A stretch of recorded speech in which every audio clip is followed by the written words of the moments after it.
नमस्कार दोस्तों, स्वागत है आपका फाइनेंशियली लिटरेसी चैनल पर, जहां बात होती है सिर्फ पैसे की, निवेश की और आने वाली आर्थिक हलचलों की। अमेरिका की अर्थव्यवस्था को तगड़ा झटका लगा है। आज का विषय बेहद महत्वपूर्ण है। 30 अप्रैल को अमेरिका का जीडीपी डेटा आने वाला है और इसके अनुमान बता रहे हैं कि दुनिया की सबसे बड़ी अर्थव्यवस्था एक बार फिर मंदी की दहलीज पर खड़ी है। अमेरिका की अर्थव्यवस्था को तगड़ा झटका लगा है।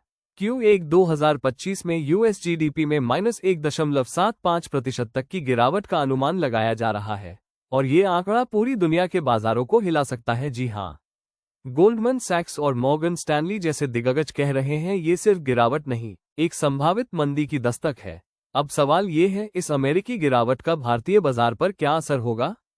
क्या निफ्टी 2 मई को टूटेगा या फिर बना रहेगा मजबूती से? 1 मई को भारत का बाजार बंद रहेगा, यानी अगर 1 मई को अमेरिकी मार्केट में गिरावट आती है तो उसका सीधा असर हम 2 मई को देखेंगे और वो दिन हो सकता है बहुत बड़ा। रिलायंस जैसी कंपनियां तेजी में है, लेकिन यूएस से आती मंदी की लहर सब कुछ बदल सकती है। तो बने रहिए इस वीडियो के साथ, क्योंकि हम बताएंगे यूएस जीडीपी में गिरावट के पीछे की वजह, निफ्टी के सपोर्ट और रेजिस्टेंस और 2 मई के लिए बाजार का सटीक अनुमान। शुरुआत करते हैं आज की सबसे बड़ी खबर से। यूएस जीडीपी कोलैप्स, क्या होगा इसका असर ग्लोबल मार्केट्स और भारत पर? चलिए विस्तार से समझते हैं। अमेरिका का जीडीपी अनुमान क्या है? सबसे पहले बात करते हैं अमेरिका के जीडीपी अनुमान की, जो 30 अप्रैल को जारी होने वाले हैं।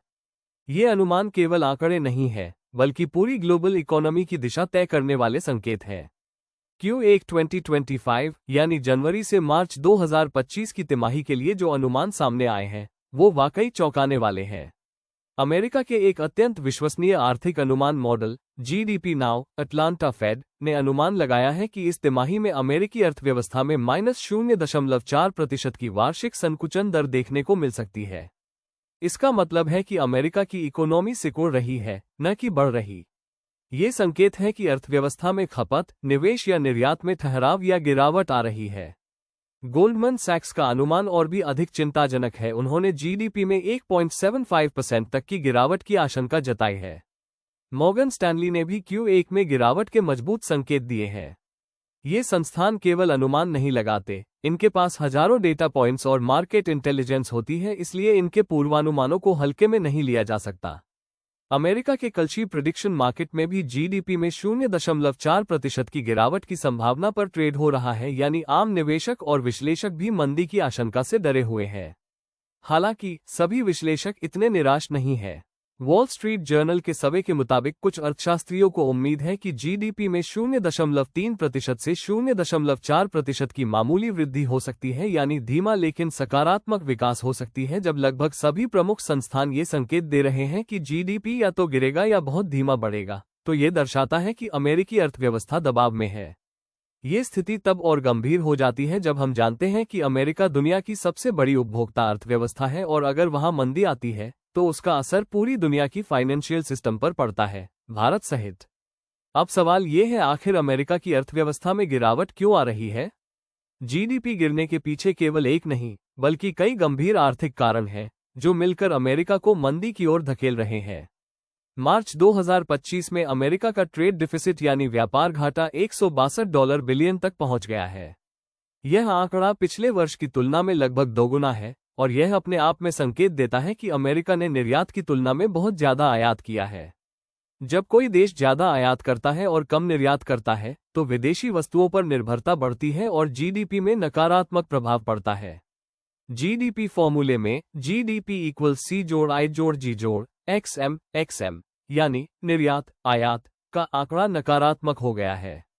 मार्च में अमेरिकी कंपनियों ने संभावित नए टैरिफ लागू होने से पहले भारी मात्रा में सामान आयात कर लिया, यानी कंपनियां डर गईं कि अगर उन्होंने बाद में आयात किया तो उन्हें ज्यादा टैक्स देना होगा, इसलिए उन्होंने पहले ही इंपोर्ट का स्टॉक बना लिया। इससे इंपोर्ट अस्थायी रूप से बहुत ज्यादा बढ़ गया और जीडीपी में इंपोर्ट का हिस्सा बढ़ने से कुल जीडीपी पर नेगेटिव दबाव पड़ा। अप्रैल 2025 में अमेरिका का कंज्यूमर कॉन्फिडेंस इंडेक्स सिर्फ 86.0 पर आ गया है, जो कि मई 2020 यानी कोविड महामारी के शुरुआती दौर के बाद सबसे निचला स्तर है। इसका सीधा मतलब है कि आम अमेरिकी उपभोक्ता अब भविष्य को लेकर नकारात्मक सोच रखने लगे हैं। वे खर्च कम कर रहे हैं और बचत या सुरक्षित निवेश की ओर झुक रहे हैं। कम खर्च का सीधा असर जीडीपी के सबसे बड़े हिस्से C= कंजम्पशन पर पड़ता है। आर्थिक अस्थिरता, टैरिफ की अनिश्चितता और मंदी की आशंका के चलते अमेरिकी कंपनियों ने कैपेक्स यानी कैपिटल एक्सपेंडिचर कम कर दिया है। कंपनियां नई फैक्ट्री, मशीनरी या स्टाफ में निवेश नहीं कर रही बल्कि रिस्ट्रक्चरिंग, छंटनी और खर्चों की कटौती पर फोकस कर रही है। इसका असर जीडीपी के दूसरे बड़े हिस्से इन्वेस्टमेंट पर पड़ता है, जिससे जीडीपी में गिरावट और तेज हो जाती है। इन 4 बड़े कारणों 1 ट्रेड डिफिसिट, 2 भारी इंपोर्ट, 3 घटता उपभोक्ता भरोसा, 4 और कंपनियों का कम निवेश ने मिलकर अमेरिका की पहली तिमाही को आर्थिक दृष्टि से कमजोर बना दिया है। और यही वजह है कि जीडीपी के अनुमान इतने निचले स्तर पर जा पहुंचे हैं। लेकिन पूरी तस्वीर इतनी काली नहीं है। कॉ जीडीपी यानी जिसमें केवल घरेलू खपत और निजी निवेश को देखा जाता है, उसमें करीब 2.4% की ग्रोथ दिखाई दे रही है। इसका मतलब है कि अमेरिकी लोगों का खर्च जारी है, जो अर्थव्यवस्था को संभाले हुए है। अब बात करें भारत और ग्लोबल मार्केट्स पर असर की। अगर अमेरिका मंदी की ओर जाता है तो इसका सीधा असर भारतीय ईट कंपनियों, निर्यातकों और स्टॉक मार्केट पर पड़ेगा। वहीं डॉलर में कमजोरी से सोने की कीमत में उछाल आ सकता है, जैसा कि हमने हाल ही में देखा है। फी निवेश भी घट सकता है, जिससे निफ्टी और सेंसेक्स में दबाव रह सकता है। तो कुल मिलाकर 30 अप्रैल को आने वाला अमेरिका का जीडीपी डेटा सिर्फ एक आंकड़ा नहीं है, यह एक संकेत हो सकता है कि आने वाले महीनों में दुनिया की आर्थिक दिशा क्या होगी। इस डेटा को ध्यान से देखना जरूरी है, खासकर अगर आप निवेशक हैं। अब बात करते हैं 30 अप्रैल 2025 को भारतीय शेयर बाजार की संभावित चाल की, यानी निफ्टी के लिए कल क्या रुख रह सकता है। 29 अप्रैल को बाजार हल्की बढ़त के साथ बंद हुआ। सेंसेक्स में 70 अंक की बढ़त और निफ्टी में सिर्फ 7.45 अंकों की मामूली तेजी दर्ज हुई। इस उथल पुथल वाले सत्र में सबसे बड़ा योगदान दिया रिलायंस इंडस्ट्रीज ने, जिसका शेयर 2% से ज्यादा चढ़कर 1,398 रुपये और 90 पैसे पर बंद हुआ। 2 दिन में 7.5% की छलांग। तकनीकी विश्लेषण क्या कहता है? रूपैक द एलकेपी सिक्योरिटीज के अनुसार निफ्टी के चार्ट पर स्पिनिंग टॉप जैसा पैटर्न बना है, जो बाजार में अनिश्चितता का संकेत देता है। 24,550 के ऊपर ब्रेकआउट मिलता है तो बाजार में नई तेजी शुरू हो सकती है।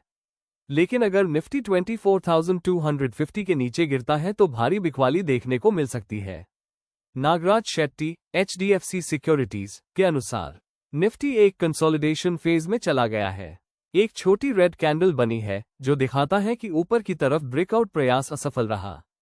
हालांकि हायर टॉप हायर बॉटम का बुलिश पैटर्न अभी भी बरकरार है। सपोर्ट और रेजिस्टेंस की प्रमुख सीमाएं।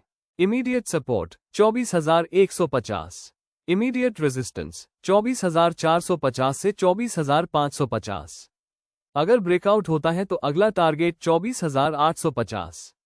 बाय ऑन डिप्स की रणनीति को विशेषज्ञ सही मानते हैं। अजीत मिश्रा, रिलाये ब्रोकिंग के अनुसार निफ्टी में थोड़ी गिरावट या ठहराव को सकारात्मक संकेत माना जा सकता है।